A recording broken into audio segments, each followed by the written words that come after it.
Hello friends, Radhe Radhe. मेरे channel धर्मधारा में आप सभी का स्वागत है। आज की कहानी है कर्मों की दौलत। एक राजा था। उसने अपने राज्य में क्रूरता से बहुत सी दौलत इकट्ठा करके आबादी से बाहर जंगल में एक सुनसान स्थान पर बनाए थे खाने में सारे खजाने को खुफिया तौर पर छुपा दिया था। खजाने की सिर्फ 2 ही चाबियां थीं। एक चाबी राजा के पास और एक उसके खास मंत्री के पास थी। इन दोनों के अलावा किसी को भी उस खुफिया खजाने का राज मालूम नहीं था। एक रोज़ किसी को बिना बताए बगैर राजा अकेले अपने खजाने को देखने निकला।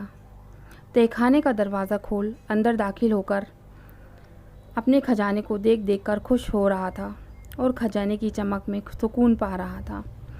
उसी वक्त मंत्री भी उस इलाके से निकला और उसने देखा कि खजाने का दरवाज़ा खुला है। वो हैरान हो गया और ख्याल किया, कहीं कल रात जब मैं खजाना देखने आया तब शायद खजाने का दरवाज़ा खुला रह गया होगा। उसने जल्दी जल्दी खजाने का दरवाज़ा बाहर से बंद कर दिया और वहाँ से चला गया। उधर खजाने को निहारने के बाद राजा जब संतुष्ट हुआ और दरवाजे के पास आया तो ये क्या, दरवाज़ा तो बाहर से बंद हो गया था। उसने ज़ोर ज़ोर से दरवाज़ा पीटना शुरू किया,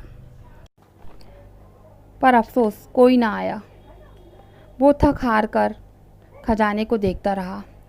अब राजा भूख और पानी की प्यास से बेहाल हो गया था, पागलों सा हो गया।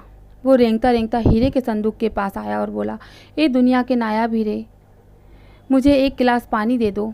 फिर मोती सोने चांदी के पास गया और बोला, ए मोती चांदी सोने के खजाने, मुझे एक वक्त का खाना दे दो। राजा को ऐसा लगा कि हीरे मोती उससे कह रहे हैं कि तेरे सारी ज़िंदगी की कमाई तुझे एक गिलास पानी और एक समय का खाना नहीं दे सकती। राजा भूख से बेहोश होकर गिर गया। जब राजा को होश आया तो सारे मोती हीरे बिखेर कर दीवार के पास अपना बिस्तर बनाया और उस पर लेट गया। वो दुनिया को एक संदेश देना चाहता था, लेकिन उसके पास कागज़ और कलम नहीं था। राजा ने पत्थर से अपनी उंगली फोड़ी और बहते हुए खून से दीवार पर कुछ लिख दिया। उधर मंत्री और पूरी सेना लापता राजा को ढूंढते रहे, पर बहुत दिनों तक राजा न मिला। तो मंत्री राजा के खजाने को देखने आया। उसने देखा कि राजा हीरे जवाहरात के बिस्तर पर मरा पड़ा है और उसकी लाश को कीड़े मकोड़े खा रहे हैं। राजा ने दीवार पर खून से लिखा था, ये सारी दौलत एक घूंट पानी और एक निवाला नहीं दे सकी। यही अंतिम सत्य है।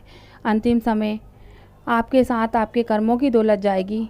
चाहे आप कितनी बेईमानी से हीरे, पैसा, सोना, चांदी इकट्ठा कर लो, सब यहीं रह जाएगा। इसलिए जो जीवन आपको प्रभु ने उपहार स्वरूप दिया है, उसमें अच्छे कर्म, लोगों की भलाई के काम कीजिए, बिना किसी स्वार्थ के और अर्जित कीजिए। अच्छे कर्मों की अनमोल दौलत जो सदैव आपके काम आएगी। अगर आपको मेरा वीडियो अच्छा लगे तो प्लीज़ राधे राधे लिखना ना भूलें। धन्यवाद।